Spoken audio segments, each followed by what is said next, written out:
在印度神话中有一个十分特殊的人物，在神话中他们属于那种连神都不想招惹的人，据说他们更是仅次于湿婆以外最不可得罪的人。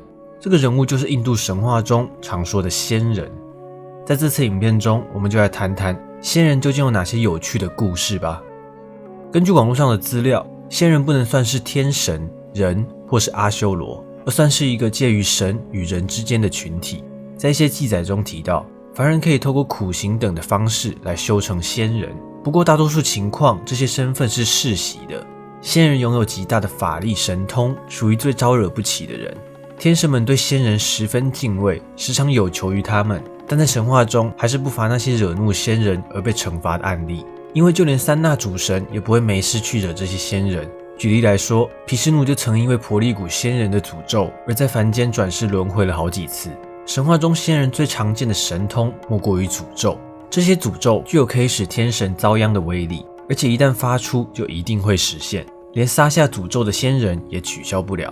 仙人大致可分为三类，出生于天人的叫天仙，出生于婆罗门的叫梵仙，出生于刹帝利的则叫王仙。在修行的人看来，梵仙的称号是最尊贵的，而在仙人的分支中还有一类叫矮仙的，总数大概有6万个，但体型每个都只有拇指大小，他们就曾经诅咒过因陀罗。以印度著名的史诗《摩诃婆罗多》来说，作者是广博仙人，抄写者则为象神。这位仙人在神话中的故事，我觉得也是相当具有代表性的。在说仙人的故事之前，必须先提这个人——福生王。他是月亮王朝的一位伟大君主，但这个人吧，好色的不得了。他曾经与恒河女神生了8个儿子，但前面7个儿子刚出生就被恒河女神扔进河里淹死了。而任性的女神却每次都说：“我这么做是有原因的，但你别问为什么。”到第8个儿子出生的时候，福生王终于忍不住了，粗暴地阻止了女神。恒河女神一哭二闹三上吊，就离开了福生王身边。这唯一存活的王子名叫毗湿摩，在后来的神话中发光发热。毗湿摩少年得志，十分优秀，很快就打遍了天下无敌手。而就如大部分的故事发展一般，事情总是不会进行的那么顺利的。他的父亲福生王给他找了一个心眼小的后妈，大大的提升了毗湿摩的游戏难度。后妈是一个叫真信的渔家女子，是有一位渔夫在大鱼的腹中所发现的美丽少女。有一天，真信在河岸边遇见了外出打猎的福生王，两人情投意合，郎情妾意。福生王随即宣布要娶真信为妻，但是真信的渔夫爸爸不同意。他说：“我女儿虽出身卑贱，但也不能白白的嫁给你这个放荡的国君，除非你答应我们，日后与真信生下的儿子能继承王位，并让你那优秀的毗湿摩滚开。”福生王这下可犹豫了，我的大儿子那么优秀，他不当国王说不过去啊。可是在真信的石榴裙下，色迷心窍的老国王又实在不甘心，于是只好每天在宫殿里演戏，搞得心神不宁，寝食难安。于是贴心的大儿子跑来关心爸爸，问起了事情的经过。老国王委屈地给他讲述了事情的经过，说着：“儿子啊，爸爸虽心怀美人，但却不忍心如此对你啊。”毗湿摩一听说道：“这简单呢。”他对着天地诸神发下毒誓，从此不娶，不近女色，永无子嗣，并保证永不贪图父亲的王位。而这个事件也完美地对应到了他的名字，因为毗湿摩这个名字的意思就是立下毒誓的男子。老父亲开心地亲亲大儿子的额头，但转身就把真信接回了皇宫。然而没过多久，福生王就先逝而去。老夫少妻总是这种结局，看来是个外强中干的老国王。不过他与真信还是生了2个儿子，齐武王、花串王。这2个人呢，不怎么样，都是那种在电视剧里活不过2集的人物，在摩诃婆罗多里也就活了不到1章。2兄弟也没有留下任何子嗣，就归天了。虽说没有子嗣，但弟弟齐武王留下了2位美人老婆，花串王则是什么都没留下。这一双刚刚入门的娇艳新娘变成了寡妇。而真信看见王国没有了男主人，慌得不行，于是他找到了风度翩翩的毗湿摩，一同商议王位之事。真信说：“毗湿摩啊，这王位本来就是你的，不如你就拿去吧，然后顺便把我那2个儿媳妇也一并接受了吧。”真的是太惊喜，太意外了。绕了这么大一圈，最后却是当年害他绝后，又对了王座的后妈真信送上了大礼。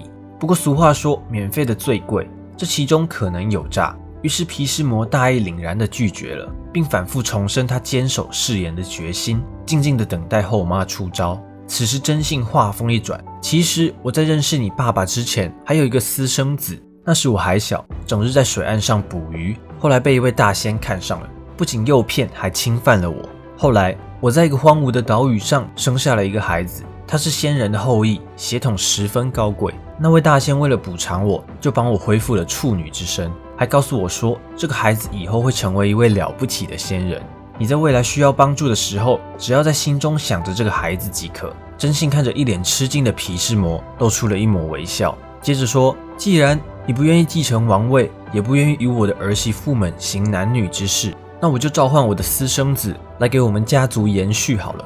反正我的儿子就算是你父亲的儿子，生下来的孩子就可以称为王位的继承人。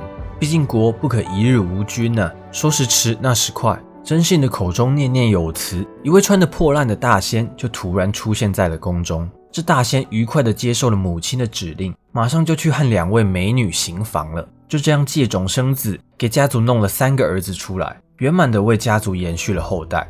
而这位脏兮兮的大仙就是著名的广博仙人。据说广博仙人长得其貌不扬，浑身又脏又臭，2位王后跟他睡上一觉也是很挣扎的。其中一位王后在行房的时候实在受不了，就闭上了眼睛，于是她生下的儿子就变成了瞎子。另外一位王后被广博仙人吓得脸色惨白，于是她生下的儿子因此皮肤雪白，看起来营养不良。在摩诃婆罗多中，传奇的故事由此开始，生出来瞎的叫做持国，白的叫班杜，2人的后人则开创了印度历史上最雄伟的一场战斗。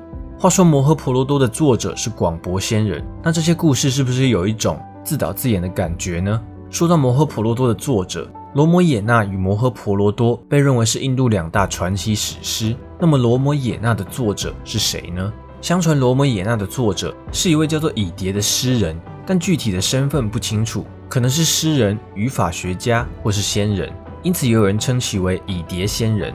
乙蝶这个名字的由来是因为他出身自婆罗门家庭，因常年静坐修行不动，身上成了蚂蚁窝的小土丘，才叫做乙蝶。其实在前面的故事中还有一个前传，因此在说的时候总给人一种莫名其妙的感觉。那我们就来继续谈谈这个脑洞大开的故事吧。话说在印度教神话中，有8位关系很好的小神仙，有一次相约到人间晃晃，于是他们就带着各自美丽的妻子，兴致勃勃地来到凡间。这天他们来到了一处密林，在密林深处竟然有一只母牛，这只母牛体态匀称，乳汁浓醇，在天神们眼中，乳制品可是最美味的贡品。时至今日，鲜奶、炼乳也都还是神龛上的宝贝。这8位神仙之中，带头的大哥叫做神光，他的夫人劝他与兄弟们牵走这头奶牛。费了一番口舌之后，流着口水的小神们看着四下无人，便动了偷盗之念。于是小神们在大哥的带领下，就牵着母牛跑了。话说这牛可不是一般的牛，它是印度神话中最著名的牛之一，名字叫做卡玛汗奴，中文一般称其为如意神牛、财富之牛等等。它是所有奶牛的母亲，且能满足主人的一切欲望，还被认为是湿婆原型楼陀罗的母亲。而这头神牛可不是无主之物，它的主人来头可大了，主人正是最古老、最受尊敬的仙人之一——极欲仙人。在种姓制度中，不要招惹婆罗门，以及在印度神话中不要招惹仙人，几乎是印度文化中的潜规则。在印度众多的天神之中，据说除了破坏神湿婆，没有人能打得过仙人。当年因陀罗就因为偷了仙人的老婆而被诅咒浑身长满女婴。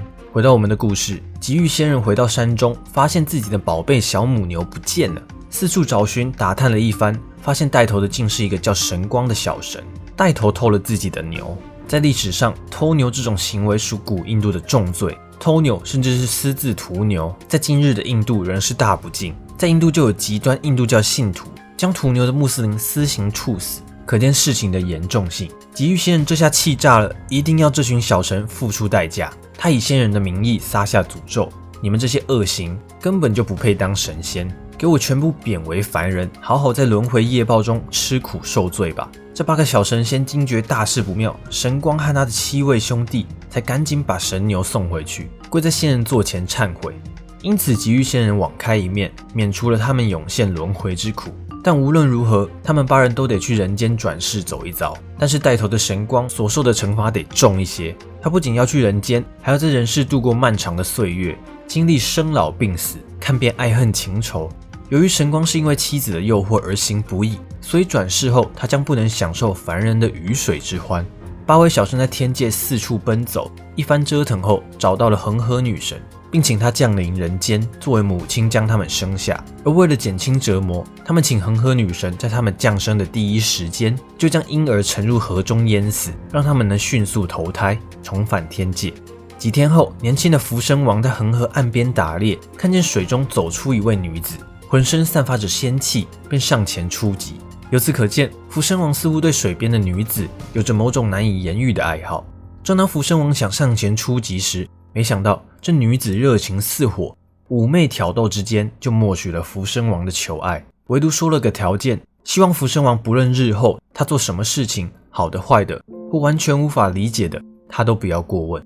福生王因此过了好几年的逍遥日子，恒河女神将所有的爱浇灌在他的身上，赋予了凡人那不曾体会的交欢之乐。只是每次她怀孕产子不久后，便会将这孩子带到河边，呢喃着怎么有这么可爱的孩子啊，然后就将婴儿压入水中，确认气绝后才满意的离去。到了恒河女神生下第8个儿子的时候，福生王终于压制不住怒火，赶忙夺过孩子，怒斥恒河最毒妇人心。